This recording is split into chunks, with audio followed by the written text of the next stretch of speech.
Los hechos delictivos de Onoprienko empezaron a finales de los años 1980. En 1989, él junto con su socio Serhiy Rogozin robaron y mataron a 9 personas. Con la policía en su búsqueda, Onoprienko optó por abandonar el país ilegalmente para recorrer Austria, Francia, Grecia y Alemania, en donde estuvo 6 meses arrestado por robo y luego fue expulsado. En 1995, retornó a Ucrania donde volvió a matar y a establecer una oleada de crímenes y de terror en la región de Sitomir. Entre el octubre de 1995 y marzo de 1996, mató a 43 personas más. La Nochebuena de 1995 se produjo el ataque a la aislada vivienda de la familia Saichenko. El padre, la madre y 2 niños muertos y la casa incendiada para no dejar huellas. 6 días después, la escena se repetía con otra familia de 4 miembros. Hasta 8 familias fueron agredidas y asesinadas por Onoprienko durante aquellos 6 meses en las regiones de Odessa, Leópolis y Dniepropetrovsk. Y es que este solía ser el modus operandi del asesino. Entraba a una casa poco antes del amanecer, reunía a los habitantes y mataba a los hombres con un arma de fuego y a las mujeres y a los niños con un cuchillo, un hacha o un martillo. Después, prendía fuego a la casa y si alguien tenía la mala suerte de cruzarse en su camino, también terminaba muerto. Incluso mató en su cuna a un bebé de 3 meses, asfixiándolo con una almohada. Anatoly Onoprienko siguió los pasos del carnicero de Rostov Andrei Chikatilo. Ambos mataron al mismo número de víctimas, pero son muy diferentes. Estas matanzas incitaron a la segunda investigación delictiva más grande y complicada en la historia ucraniana después de la iniciada para la detención de Andrei Chikatilo. El gobierno ucraniano envió una buena parte de la Guardia Nacional con la misión de velar por la seguridad de los ciudadanos y movilizó a más de 2000 investigadores de las policías federal y local. El ucraniano Anatoly Onoprienko murió en la cárcel a raíz de un ataque al corazón el 27 de agosto de 2013. Antes, había perpetrado 52 asesinatos y se convirtió en uno de los asesinos en serie más temidos del país. Onoprienko llegó a autodefinirse como el diablo. Entre sus víctimas, se contabilizan 10 niños, algunos de ellos bebés. Fue condenado a la pena de muerte, pero se le conmutó por cadena perpetua. Gary Ridgway, exmarín de los Estados Unidos, secuestraba mujeres, principalmente prostitutas, en la Ruta 99 del condado de King, estado de Washington, para agredirlas sexualmente y posteriormente estrangularlas. Una vez muertas, las amontonaba en distintos lugares a donde regresaba para practicar necrofilia. Desde 1982 a 2003 cometió cerca de 50 crímenes. Las mujeres que secuestraba cumplían un mismo requisito. Edades comprendidas entre los 15 y 35 años, la mayoría trabajadoras sexuales y a las que vigilaba durante su camino al trabajo. Una vez que se subían al coche, la mayoría de forma voluntaria, entablaba conversación y les mostraba gran interés por aquello que les preocupaba. Una forma de no parecer brusco y de relajar a la ocupante. Porque en el fondo, Gary solo pensaba, quiero llevarla en el coche y eventualmente, matarla. Después, conducía hasta un lugar apartado, las forzaba a mantener relaciones sexuales y terminaba por estrangularlas con el brazo o con algún tipo de soga o hilo de pescar. Para darles muerte también utilizó cuerdas, camisetas o calcetines. Con la estrangulación, siempre por la espalda, evitaba que las víctimas se defendiesen y le dejasen cualquier tipo de herida o señal en el cuerpo. Una vez muertas, las arrojaba completamente desnudas al desierto y las tapaba con algo de vegetación. Buscaba localizaciones cerca del río Green donde pudiese apilar los cadáveres para ver cómo se iban descomponiendo y mantener, días después, relaciones sexuales con ellos. Ante el tribunal en 2003, Gary decidió confesar todos los crímenes y ayudar a localizar al resto de víctimas. Pero todo para conseguir un trato, evitar la pena de muerte. Así, el asesino en serie reconoció 49 crímenes. Su confesión judicial estremeció a los familiares. El plan era, quería asesinar a tantas mujeres que yo consideraba prostitutas como pudiera, relató. Aunque muchas de ellas no lo eran en realidad. Por su parte, Ridgway intentó captar notoriedad convocando una rueda de prensa para explicar que no mató a 49 mujeres sino a 80. Los investigadores no siguieron su juego. Sabían que mentía. En realidad habría asesinado supuestamente a cerca de 200. John Wayne Gacy fue un asesino que operó en Illinois, Chicago, durante los años 70 y que se destacó por tener un perfil muy claro en cuanto a las preferencias con sus víctimas. Le gustaban los jóvenes adolescentes varones y se aprovechaba de su trabajo en una compañía de construcción para asesinar a la mayoría de sus víctimas.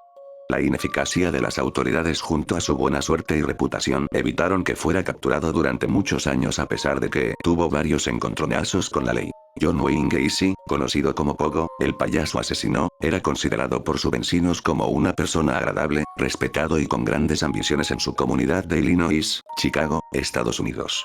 Tenía una esposa, hijos y era el propietario de muchas franquicias del restaurante KFC. Eventualmente montó su propia compañía. John Wayne Gacy estaba muy comprometido con su comunidad y participaba activamente con la Cámara Junior de los Estados Unidos, una organización que ayudaba a las personas de entre 18 y 40 años a desarrollar habilidades de liderazgo. En su tiempo libre, le gustaba actuar como payaso en los cumpleaños de los niños de su localidad o también en labores de ejercicios de caridad en los hospitales. Es este el detalle que le otorgaría después su apodo como asesino. Pogo, el payaso asesino. Entre 1972 y 1978 secuestró, violó, torturó y asesinó al menos a 33 adolescentes. El 30 de diciembre de 1977 secuestró a punta de pistola a un hombre de 19 años llamado Robert Donnelly, a quien llevó hasta su casa y, como dictaba su modus operandi habitual, lo violó y torturó con ahogamientos, que llegaron a dejar al joven en estados cercanos a la muerte. Cuando esto ocurría lo reanimaba y lo volvía a violar. Una vez satisfecho su apetito sexual, condujo al joven Donnelly hasta su lugar de trabajo y lo liberó. A pesar de que Donnelly denunció el incidente, las autoridades creyeron las alegaciones de Gacy de que todo había sido consensuado. Y aunque tenía antecedentes por agresión sexual a otros hombres, nadie los investigó. En 1978 secuestró a Jeffrey Rinal de 26 años y repitió el mismo proceso, solo que esta vez el abuso sexual incluyó varios instrumentos. Una vez acabado, lo adormeció con cloroformo y lo dejó en un parque público. Ante la negativa de las autoridades para estudiar el caso, Rinal decidió tomarse la justicia por su mano y buscar el vehículo de Gacy por la zona en la que había sido secuestrado. En abril finalmente logró encontrarlo. Fue gracias al trabajo realizado por este ciudadano, cuando las autoridades americanas finalmente decidieron investigar los casos. Gacy fue nuevamente arrestado en julio y durante la espera de la llegada del juicio siguió con sus asesinatos en serie. En 1978 secuestró a su última víctima, Robert Piest. El joven tenía 15 años y trabajaba en una farmacia, donde Gacy le habló de que contrataba jóvenes para su empresa de construcción. Después de que este hablara con su madre por teléfono acerca de cambiar de trabajo, nunca más volvió a casa. La policía contactó con John Wayne al haber sido la última persona en hablar con el chico, pero este dijo que no sabía nada. Sin embargo, por primera vez la policía no creyó su historia y decidieron investigar sus antecedentes, solo para darse cuenta del largo historial de corrupción de menores que Gacy arrastraba. Finalmente, el 20 de diciembre sería arrestado, al ser avistado por los agentes que le vigilaban, ofreciendo una bolsa con marihuana a un trabajador de una gasolinera para que se fuera con él. Al mismo tiempo se aprobó una segunda orden de búsqueda para buscar el cuerpo de Robert Piest.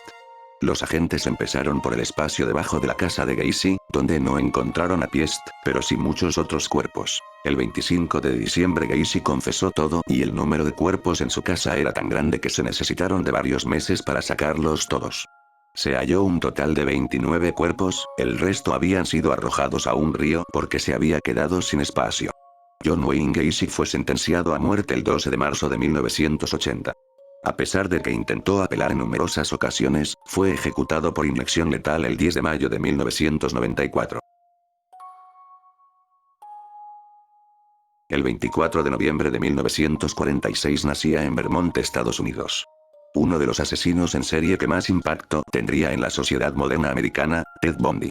Su especialidad: sodomizar y asesinar brutalmente a universitarias. El modus operandi era siempre el mismo. Actuaba en campus universitarios o cerca de supermercados a plena luz del día, seleccionaba a una joven al azar y le solicitaba ayuda para entrar en su coche al estar impedido de un brazo enyesado.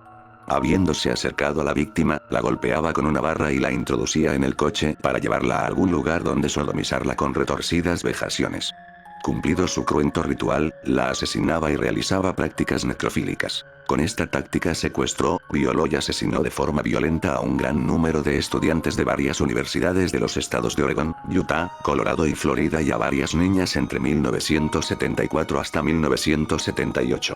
El número de asesinatos es impreciso y aunque él confesó haber asesinado a 28 mujeres, solo se encontraron y constataron 14 cuerpos. Aunque Bundy fue arrestado y encarcelado a la espera de juicio, llegó a escaparse en 2 ocasiones de la cárcel para continuar con su carrera criminal. La compulsión, la urgencia por matar y la falta de temor por ser atrapado le impedían detenerse y agudizaban su sadismo.